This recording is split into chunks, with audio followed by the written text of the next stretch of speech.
Morning everyone. Today we are going to read chapter 6 part 2 tissue. Recall which gas is required for photosynthesis. Find out the role of transpiration in plants. Epidermal cells of the roots whose function is water absorption commonly wear long hair-like parts that greatly increase the total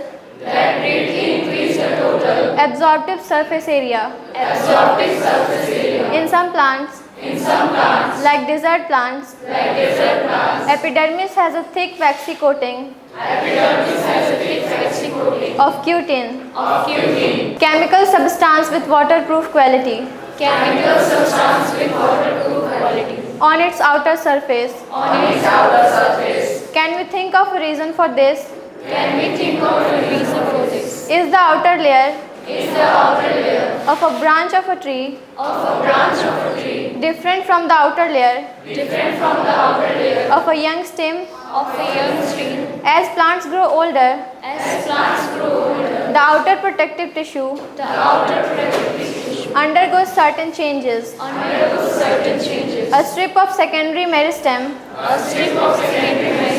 located in the cortex forms layers of cells which constitute the cork. Cells of cork are dead and compactly arranged without intercellular spaces. Figure 6.6.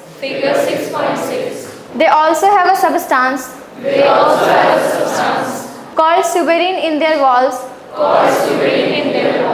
that makes them impervious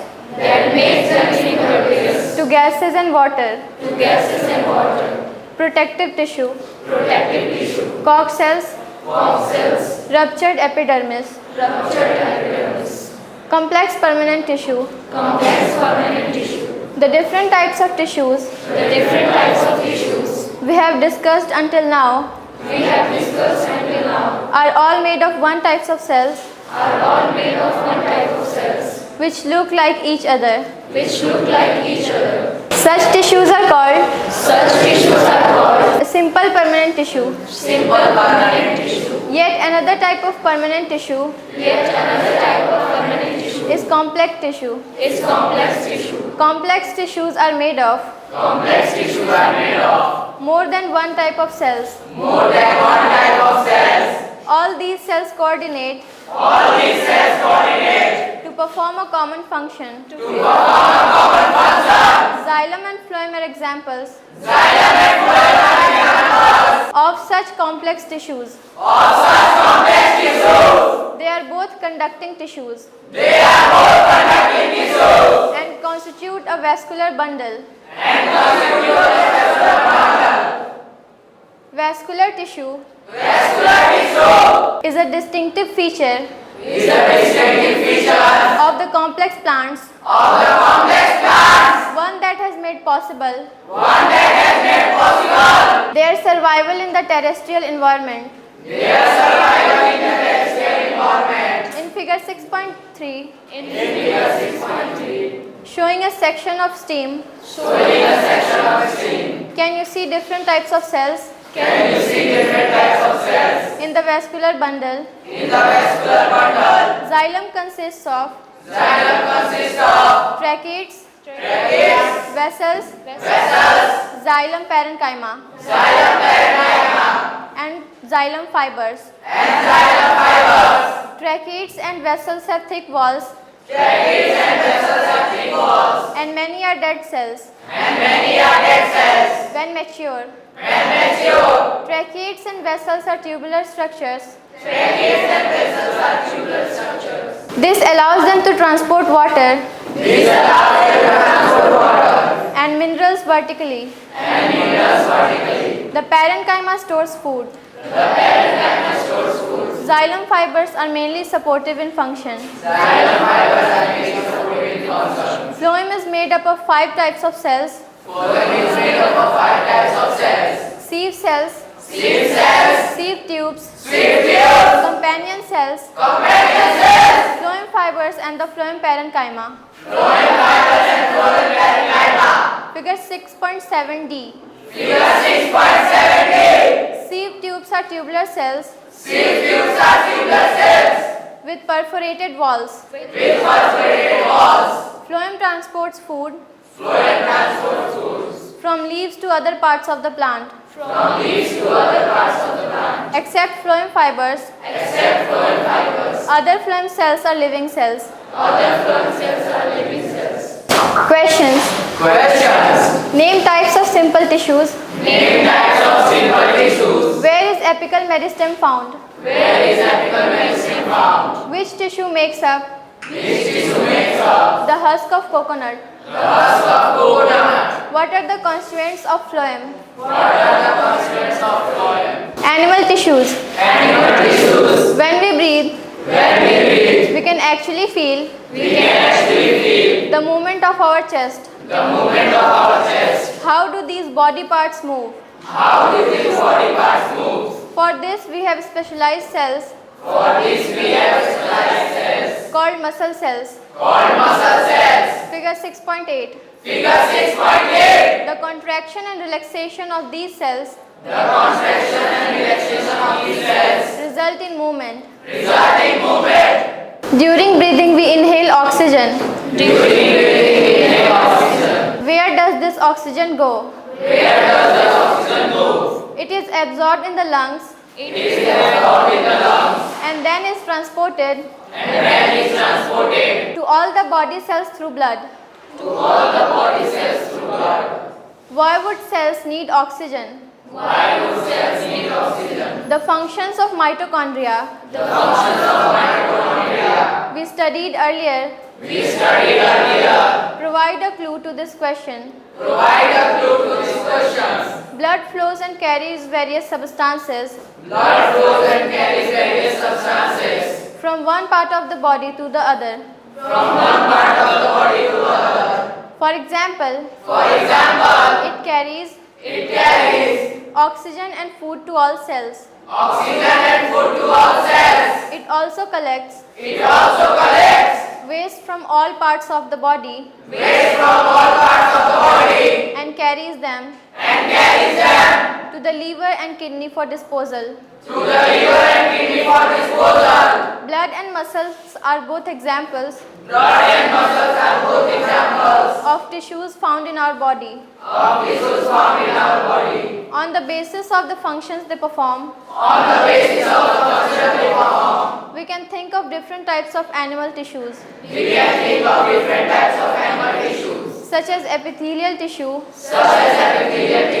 connective tissue, muscular tissue, and nervous tissue.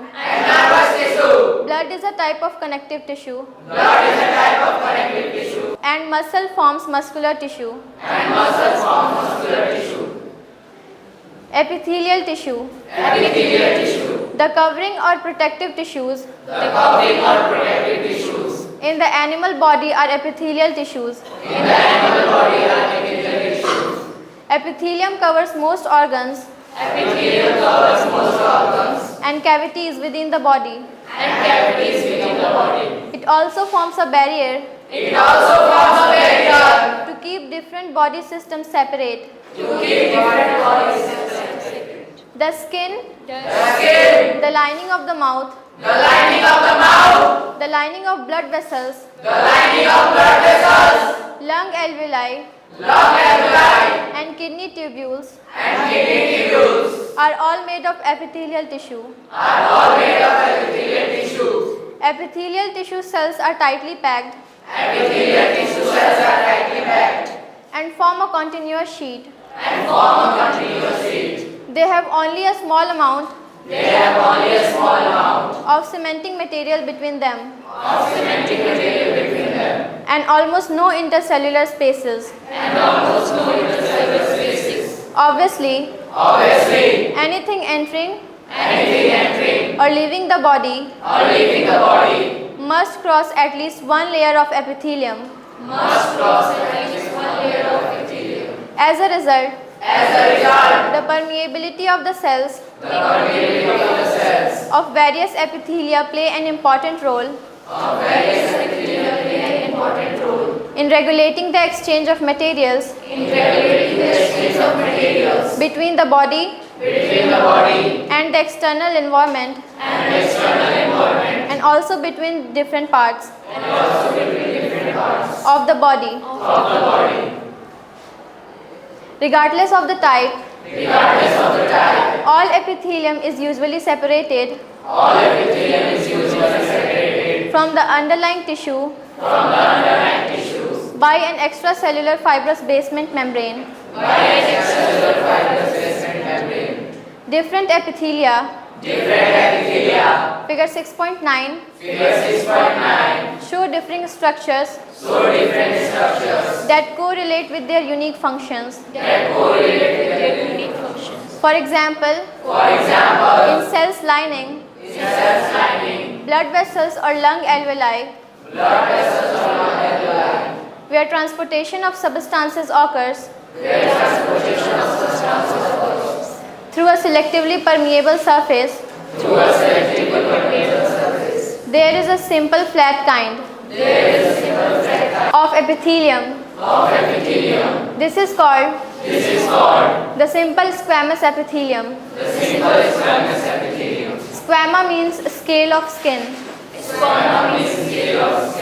Simple squamous epithelial cells are extremely thin and flat and form a delicate lining. The esophagus and the lining of the mouth are also covered with squamous epithelium. The skin which protects the body is also made of squamous epithelium. Skin epithelial cells are arranged in many layers to prevent wear and tear.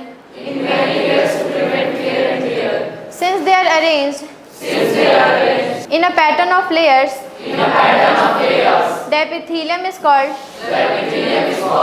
stratified squamous epithelium, where absorption and secretion occur as in the inner lining of the intestine. Tall epithelial cells are present.